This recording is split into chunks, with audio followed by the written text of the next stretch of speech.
Hello everyone, कैसे हैं आप सभी लोग। आशा है कि आप लोग बहुत बहुत अच्छे होंगे। आइए दोस्तों, हम लोग हमारे आज के इस वैल्यूबल से करंट अफेयर सेशन की शुरुआत करते हैं। आप सभी को राधे राधे। आज है 7 दिसंबर और 7 दिसंबर साल 2024 के हरियाणा करंट अफेयर इस पर्टिकुलर वीडियो में हम पढ़ते हैं। चलिए फटाफट वीडियो की शुरुआत करते हैं। आप लोगों को अगर स्टार IQ एप्लीकेशन पे अगर आप लोग अभी तक के लिए नहीं गए हैं तो जाइएगा और प्रतिज्ञा बैच ले सकते हैं। हरियाणा CET एग्जाम की प्रिपरेशन अगर आप कर रहे हैं तो लास्ट सेशन में मैंने आपसे एक सवाल किया था कि अभी हाल ही में प्राप्त जानकारी के अनुसार निम्नलिखित में से किस संस्थान को क्यूएस एशिया रैंकिंग में भारत का सबसे टॉप इंस्टीट्यूट का रैंक जो है ना वो मिला है। तो सबसे भारत का टॉप इंस्टीट्यूट का रैंक मिला है IIT दिल्ली को। ठीक है ना, IIT दिल्ली को जो है ना सबसे टॉप इंस्टीट्यूट का रैंक मिला है। ठीक है, NIRF रैंकिंग में IIT मद्रास जो है ना वो टॉप है। अगला जो सवाल है वो आज का पहला करंट अफेयर है कि अभी हाल ही में किस उच्च न्यायालय ने एक ऐतिहासिक निर्णय में 1965 के भारत पाक युद्ध में शहीद हुए एक सैनिक की 87 वर्षीय विधवा अंगूरी देवी को पेंशन लाभ प्रदान किया है। Recently which high court is a historic decision has granted pension benefit to Angoori Devi the 87th year old widow of soldier. तो ये हाई कोर्ट यकीनन कौन सा होगा? हरियाणा पंजाब हाई कोर्ट, यानी कि ऑप्शन नंबर ए है इस सवाल का ठीक रहेगा हमारा। 58 सालों के संघर्ष का अंत माना गया है ये। अंगूरी देवी के पति नटेर पाल सिंह राजपूत रेजिमेंट में सेवारत थे। 1965 के युद्ध के दौरान पश्चिमी मोर्चे पर एक माइन विस्फोट में शहीद हो गए थे। अपनी पति की मृत्यु के बाद उन्हें सेना से विशेष पारिवारिक पेंशन मिली। 1972 में सरकार ने 1947 से आगे के लिए पूर्वव्यापी प्रभाव से उदारीकृत पारिवारिक पेंशन नीति स्टार्ट की, जिसके तहत पेंशन उन्हें दी गई। इस नीति में 1 फरवरी 1972 से वित्तीय प्रभाव और बकाया शामिल थे। 1965 में उनके पति की मृत्यु के बावजूद प्राधिकारियों ने यह पॉलिसी अंगूरी देवी द्वारा लागू नहीं की और 31 जनवरी 2001 को एक नई नीति की शुरुआत की गई। इसका वित्तीय प्रभाव 1 जनवरी 1996 से माना गया, लेकिन फिर भी इनके लिए पेंशन नहीं स्टार्ट हुई। और यह बेसिकली नीति जो थी ना वो 1 जनवरी 1996 के बाद हुई मृत्यु या विकलांगता पर ही लागू थी। इसके बाद सुप्रीम कोर्ट ने 1996 की कट ऑफ डेट जो है ना उसको रद्द कर दिया गया और अंगूरी देवी के दावे को शुरू में ही इसलिए अस्वीकार कर दिया गया क्योंकि कट ऑफ तिथियों में उनका नाम जो है ना वो शामिल ही नहीं था। हालांकि अंगूरी देवी के दावे को शुरू में इसलिए अस्वीकार कर दिया गया क्योंकि कट ऑफ तिथियों में कोई मामला शामिल नहीं था, तो इस करके सुप्रीम कोर्ट ने इन कट ऑफ तिथियों को रद्द करने के निर्णय के बावजूद उनका मामला जो है ना वो अनसुलझा ही रहा, पेंडिंग में ही चलता रहा ये। और अभी recently Haryana Punjab high court ने इस निर्णय को निरस्त करते हुए कहा है कि 2001 की नीति की प्रभावी तिथि से बकाया राशि प्राप्त करने का अधिकार, मतलब 2001 की जो पॉलिसी है तब से लेके अब तक का जो भी पेंडिंग है वो सारा इनको मिलना जरूरी है अभी। तो काफ़ी लंबा निर्णय है, खूब ज़्यादा चर्चा का विषय रहा है, आपको ज़रूर याद रखना है। हरियाणा पंजाब हाई कोर्ट पहले ही कहाँ पे था? पहले था लाहौर के अंदर, लाहौर हाई कोर्ट के नाम से इसको जाना करते थे। इसके पहले भारत के या हरियाणा से थे जो मुख्य न्यायाधीश, उनका नाम था सर सादीलाल जी, जो कि कहाँ से थे? जो कि हरियाणा के रेवाड़ी से संबंधित थे, याद रखना आप लोग।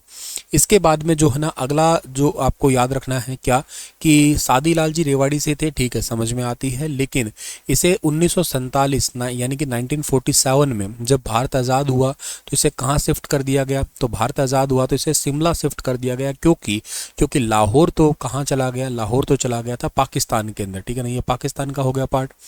अब शिमला में जब शिफ्ट हुआ था ना उस टाइम पे बेसिकली कौन मुख्य न्यायाधीश जो है ना कौन मुख्य न्यायाधीश बने थे यहाँ पे? तो शिमला में बने थे रामलाल बने थे, ये याद रखना आप लोग। इसके बाद में इसे 1955 के अंदर 1955 में चंडीगढ़ के अंदर शिफ्ट कर दिया गया। इस समय मुख्य न्यायाधीश कौन बने थे? इस समय मुख्य न्यायाधीश बने थे अमरनाथ भंडारी, ठीक है ना, अमरनाथ भंडारी। सबसे लंबा कार्यकाल इनका था, सबसे छोटा देवी सिंह तेवतिया का था। और इसके बाद में जब हरियाणा पंजाब अलग अलग हुए यानी कि 1966, उस टाइम पे मुख्य न्यायाधीश कौन थे इसके? उस टाइम पे मेहर सिंह थे, ये भी याद रखना आप लोग।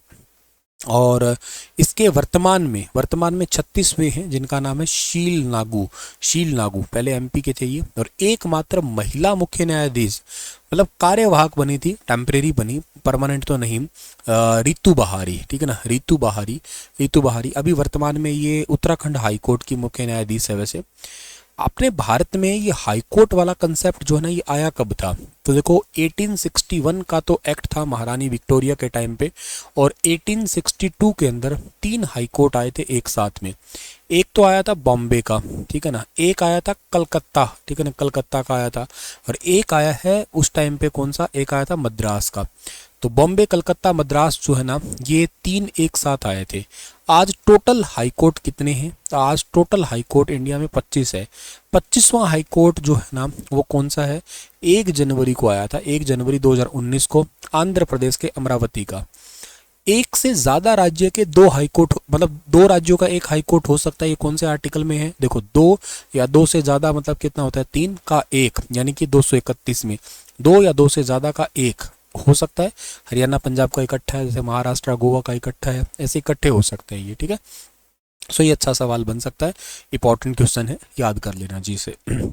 अगला सवाल आता है, ये वैसे सबसे सुंदर भी है, इसको ली कार्बूजियर ने डिजाइन किया था, ठीक है। हाल ही में संयुक्त राष्ट्र मरुस्थलीकरण रोकथाम सम्मेलन अभी रिसेंटली हुआ है, यूनाइटेड नेशन का कन्वेंशन हुआ है डेजर्टिफिकेशन जो है ना उसको रोकने के लिए। कॉप 16 यानी कि कॉन्फ्रेंस ऑफ पार्टीज 16 के एक भाग के रूप में आयोजित संयुक्त राष्ट्र जलवायु कार्यक्रम में भारत ने अपनी किस महत्वाकांक्षी परियोजना पर प्रकाश डाला है तथा वैश्विक स्तर पर जो अक्षरित भूमि है उसको बहाल करने के लिए नवीन दृष्टिकोण अपनाने के महत्व पे जोर भी दिया है। तो जो हरियाणा का पार्ट है अरावली वाला, जिसको अरावली ग्रीन वॉल कहा करते हैं, भारत ने इसके ऊपर प्रकाश डाला। लगातार इसका मरुस्थलीकरण होता जा रहा है, पेड़ कटते जा रहे हैं, तो इसको ठीक करने के लिए इस पे जोर डाला है।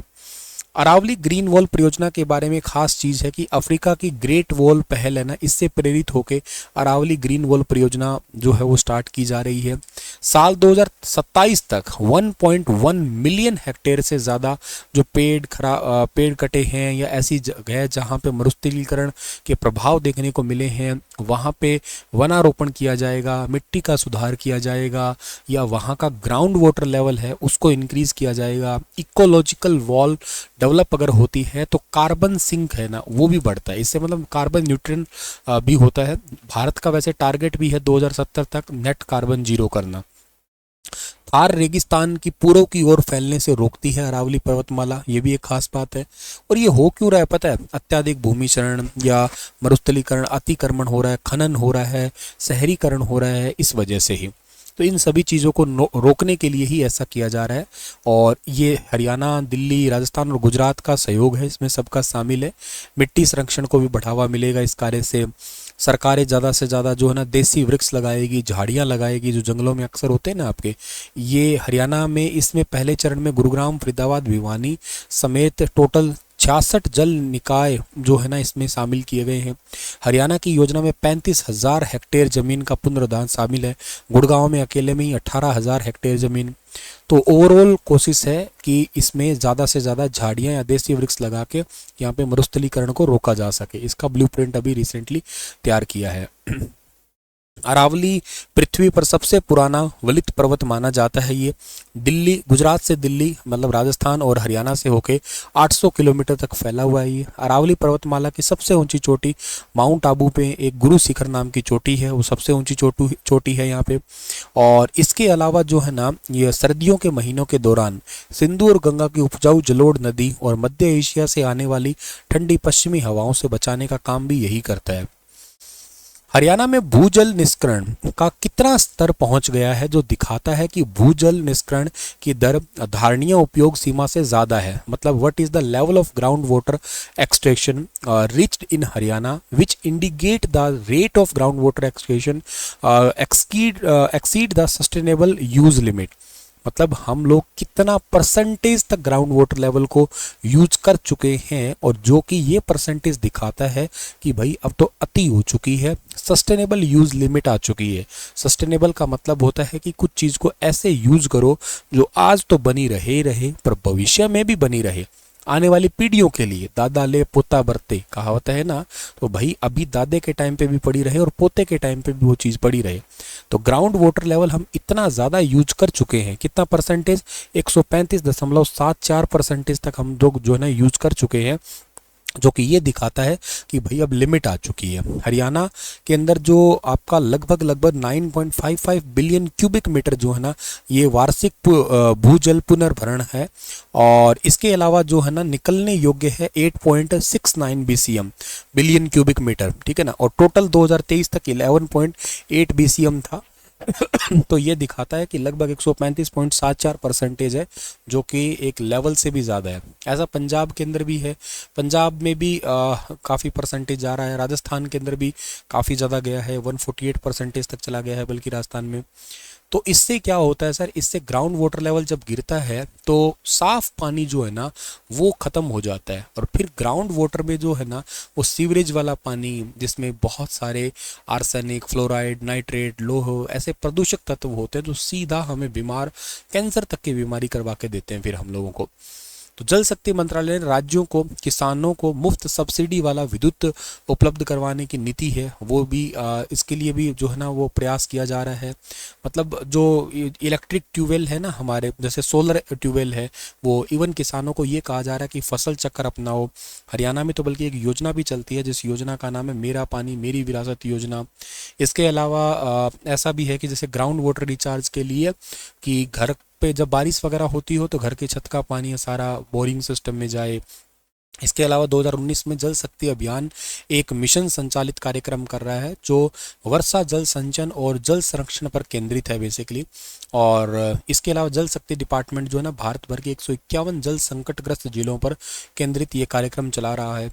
और अगला सवाल क्या है कि हरियाणा में कितने नए जीएसटी सेवा केंद्र है ना वो स्टार्ट किए जाएंगे। तो हरियाणा में टोटल 28 जीएसटी सेवा केंद्र है वो स्टार्ट किए जाएंगे, ठीक है। इसके बाद में जो है ना वो पशुपालन एवं डेयरी विभाग, animal husbandry and dairying department किस संस्थान को विश्व पशु स्वास्थ्य संगठन के इक्वाइन यानी कि इक्वाइन पीरोप्लाज्मोसिस के संदर्भ प्रयोगशाला के रूप में नामित करने में सहायता की है। तो ये हिसार का सेंटर है ICAR, national research centre on equine. इसको अभी रिसेंटली पशुपालन और डेयरी डिपार्टमेंट ने इक्वाइन पीरोप्लाज्मोसिस रेफरेंस लेबोरेटरी के रूप में, मतलब यहाँ की लेबोरेटरी में टेस्ट जो है ना वो वैलिड रहेंगे, हर जगह वैलिड। यहाँ की लेबोरेटरी को मतलब यूँ समझो दर्जा दे दिया गया है कि आप यहाँ पे जो यहाँ के जो चेक किए गए ब्लड चेक होता है, कोई बीमारी चेक होती है तो उसको जो है ना वो वैलिड माना जाएगा। तो रेफरेंस लेबोरेटरी का दर्जा दिया गया है अभी recently World Organisation for Animal Health ने। तो World Organisation for Animal Health है ना, इसका हेडक्वार्टर कहाँ पे है, इसका हेडक्वार्टर पेरिस में पड़ता है, ये याद रखना आप लोग। और भारत में लगभग घोड़े कितने हैं, भारत में लगभग घोड़े जो है ना वो है 5.5 लाख, 5.5 लाख के आसपास घोड़े हैं भारत के अंदर, ठीक है ना। और भारत में जो है ना गधे कितने हैं, गधे, ठीक है ना, भारत में गधे कितने हैं, तो भारत में गधे हैं 1.2 लाख। और भारत में खच्चर, खच्चर यानी कि म्यूल, म्यूल कितने हैं, म्यूल भारत में है लगभग 80,000, ठीक है ना, म्यूल खच्चर, ठीक है ना, लगभग 80,000 है खच्चर। लगभग राजस्थान, यूपी, गुजरात, हरियाणा यहाँ पे ज़्यादातर पाए जाते हैं, ठीक है। रेफरेंस लेबोरेटरी का दर्जा मिल गया है राष्ट्रीय अश्व अनुसंधान केंद्र हिसार को। यहाँ पे अब जो है ना बेसिकली यहाँ के चेक है, यहाँ पे जो जितने भी टेस्ट वगैरह है ना वो वैलिड माने जाएंगे, और काफ़ी इंपॉर्टेंट बात होगी ये। इसकी स्थापना 1986 में हुई थी वैसे इक्वाइन सेंटर की, ठीक है, ये याद रखना आप लोग। चलो आज के सेशन के क्वेश्चन तो इतने ही थे। आपके लिए क्वेश्चन जो है ना मैं एक छोड़ के जा रहा हूँ, और वो आप मुझे बताना, यहाँ पे लिख रहा हूँ आपके लिए मैं, वो मुझे आप लोग बताना कि अभी रिसेंटली जो है ना, अभी रिसेंटली आरपीएफ ने, आरपीएफ जानते हो आप लोग, आरपीएफ, आरपीएफ मतलब है रेलवे प्रोटेक्शन फोर्स, ठीक है ना। इन्होंने एक अभियान स्टार्ट किया था, और इस अभियान का नाम आपको मुझे बताना है, पर अभियान का काम बता देता हूँ क्या है। इसमें खोए हुए बच्चों को रेस्क्यू करना था, खोए हुए बच्चों को रेस्क्यू करना था। और एक अभियान था कि बेसिकली महिलाओं की सुरक्षा के लिए, ठीक है ना, महिलाओं की सुरक्षा के लिए। और एक अभियान इनका और भी था जिसमें बेसिकली जो है ना वो कोई खोया हुआ सामान है, आप ट्रेन में मान लेते कोई सामान भूल जाते हैं, तो वो भी आपको जो है ना वापस लौटा देते हैं। तो अल्टीमेट मैं कहना चाहूँगा कि आरपीएफ के आपको ऑपरेशन बताने हैं कौन कौन से हैं, ठीक है।